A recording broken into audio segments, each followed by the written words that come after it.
துன்மார்க்கனுடைய பலி கர்த்தருக்கு அருவருப்பானது, செம்மையானவர்களின் ஜெபமும் அவருக்கு பிரியம். என்ன பாக்குறோம்? செம்மையானவர்களின் ஜெபம் அவருக்கு பிரியம். இந்த செம்மையானவர்களின் ஜெபம் அப்படின்னு சொல்லியிருக்க அவருக்கு பிரியமான ஜெபம். இந்த செம்மையானவர்கள் அப்படின்னு சொல்றது தேவன் அவருடைய மக்களுடைய, அதாவது 145 சங்கீதம் 18 செம்மையானவர்களின் ஜெபம் அப்படின்னு என்ன? செம்மையானவர்களுடைய ஜெபம் அவருக்கு என்னது? பிரியம். துன்மார்க்கனுடைய பலி அவருக்கு அருவருப்பு. அதே நேரத்தில் செம்மையானவர்களின் ஜெபம் அவருக்கு பிரியம். அப்ப அந்த செம்மையானவர்களின் ஜெபம் எப்படி இருக்கும் அப்படின்னா 145 சங்கீதத்துல 18 தம்மை நோக்கி கூப்பிடுகிற யாவருக்கும், உண்மையாய் தம்மை நோக்கி கூப்பிடுகிற யாவருக்கும் கர்த்தர் சமீபமாக இருக்கிறார். அப்ப செம்மையானவர்களுடைய ஜெபம் சொல்றாது உண்மையும் தெய்வத்தை சமீபமாய் கொண்டிருக்கிறவர்கள் செம்மையானவர்கள். தெய்வத்தை தூர இருக்கிறவங்கள தெய்வம் என்ன செய்யணும்? சமீபமா இருக்கணும். யாருக்கு ஆண்டவர் சமீபமா இருப்பாரு? யாருக்கு தேவன் சமீபமா? தேவன் யாருக்கு சமீபமா இருக்கிறார்?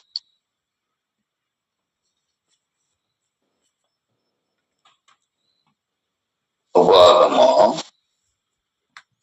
4:7 தம்முடைய தேவனாகிய கர்த்தரை தாம் தொழுது கொள்கிற போதெல்லாம் அவர் நமக்கு சமீபமாய் இருக்கிறது போல தேவனை இவ்வளவு சமீபமாய் பெற்ற வேறொரு பெரிய ஜாதி.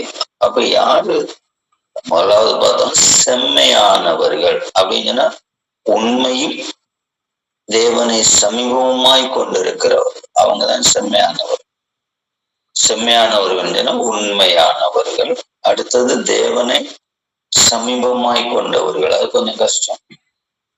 உண்மையா இருக்கலாம், ஆனா தேவன் சமீபமா இருங்க. நம்ம யாருக்காண்டவர் சமீபம்? அந்த சமீபமாய் கொண்ட ஜனம் அப்படின்னு சொல்லும் போது தொழுது கொண்டிருக்கிறவர்கள். அப்ப தேவனை தொழுகிறவர்கள், தொழுதல் அப்படின்னு சொன்னா தெரியும், சாஷ்டாங்கம் பண்ண ஆராதிக்கிறவர்கள், ஆராதனையின் தொழுகை, இதெல்லாம் என்ன அர்த்தம் கொண்டது? இந்த உண்மையாயிருக்கிற மனுஷன், இல்லை செம்மையாயிருக்கிற மனுஷன் இந்த ஜெபத்தை ஆண்டவர் கேட்கிறாருங்கன்னா, ஜெபத்தை கேட்கிறதோடு மட்டும் இல்ல, அவர்களுக்கு அது அவருக்கு பிரியும். செம்மைன்னு சொல்றதுக்கு அர்த்தம் உண்மை. இனி உண்மையை மட்டும் செம்மைன்னு சொல்ல முடியாது. செம்மையானவர்களுக்கு தேவன் என்ன செய்கிறாருன்னா, அவர் ஜெபத்தை கேட்டு அவர்கள் மேல் பிரியமா இருக்கிறாருன்னா அந்த உண்மையா இருக்கிற ஒரு அனுபவம், உண்மையும் அவரை சமீபமாய் கொண்டிருக்கிறது. அவ உண்மையான ஒரு தொழுகை உள்ளவர்கள், அதான் சொல்லுங்க. அவ்வளவுதான். உண்மையாக தேவனை தொழுது. அவ உண்மையா தேவனை தொழுகிறது எப்படி? சாஷ்டாங்கமாய் தேவனை ஆராதிக்கிறவர். அவர்களுக்கு தான் தேவன் என்ன செய்வாரு? பதில் அளிப்பார். அவர்கள் மேலதான் பிரியமா இருப்பார். சாஷ்டாங்கம் வேணும்.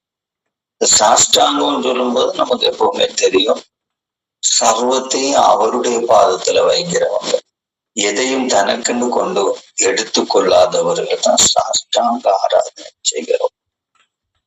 அது புகழ்ச்சியா இருக்கலாம், அது அதிகாரமா இருக்கலாம், அது வல்லமையா இருக்கலாம், அது அவருடைய இரக்கமா இருக்கலாம். எல்லாவற்றையும் அவருடையதாய் நம்பி அவருடையதாய் விசுவாசித்து அவரை ஆராதிக்கிறவர்களுக்கு தான் தேவன் சமீபமா இருக்கிறார். அப்போ இதுல நம்ம படிக்கிற பாடம் உள்ளதுதான். செம்மையானவர்களுக்கு ஜெபத்தை கேட்கிற தேவன், அவருக்கு செம்மையானவர்களுடைய ஜெபம் அவருக்கு பிரியம். கேட்கிறாங்கல்ல, பிரியம், விரும்புகிறார். அப்ப தேவன் விரும்புகிறது செம்மை. செம்மைன்னு சொல்றதுல எதிர்பார்க்கிறது உண்மை. இரண்டாவது அவருக்கு அவரோடு உள்ள ஐக்கியம், தொடர் உள்ளவர்கள். அது தொழுகையில ஏற்படுகிறவன். அவ உண்மையாய் அவரை அவரோடு ஜெபிக்கிறது இல்ல அவரோடு தொடர்பு கொள்ளுகிறவர்கள்.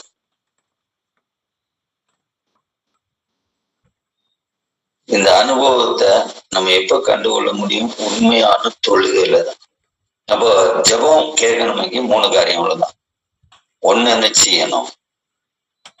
ஜெபம் கேட்க உண்மையா இருக்கணும். 2 என்ன செய்யணும்? அவருக்கு சமீபமா இருக்கணும். 3 என்ன செய்யணும்? சாஷ்டாங்கம் செய்யணும். சமீபமா சும்மா உட்கார்ந்துருக்கல, சாஷ்டாங்கமாக இந்த 3 காரியத்தையும் செய்யும் போது கத்தனை அதை இன்னும் கொஞ்சம் ஆழமா போனா அப்போஸ்தலர் 17:27 தான். என்ன சொல்லுவேன்? கர்த்தராகிய தம்மையாருக்கு தடவியாலும் கண்டுபிடிக்கத்தக்காக தம்மை தேடும்படிக்கு அப்படி செய்தார். அவர் தம்மில் ஒருவருக்கும் தூரமானவர் அல்லவே. அப்போ தேவனை கண்டுபிடிக்கணும், தேடி. அப்போ இன்னொரு வகையில சொன்னா தொழுகைன்னு சொல்றது அவரை தேடுதல்னு ஒரு அர்த்தம். தொழுகை அப்படின்னு அவரை தேடு. இப்ப காலையில நம்ம அவரை தேடிட்டு இருக்கோம். அப்ப அந்த தேடுகையின் ஆராதனை இருக்கும்போது, தேடி வரும்போது, உண்மையா வரும்போது, செம்மையாய் ஜெபிக்கும் போது அவர் நமக்கு பதில் கொடுப்பார். இந்த அனுபவத்தை கருத்தந்தார் அவருடைய கருத்தில் ஜெபிக்கும் கருத்தான் இந்த பகல் முழுவதும் நம்மை நடத்த அவருடைய சமூகத்துல நாம் நம்மை சமர்ப்பிப்போம்.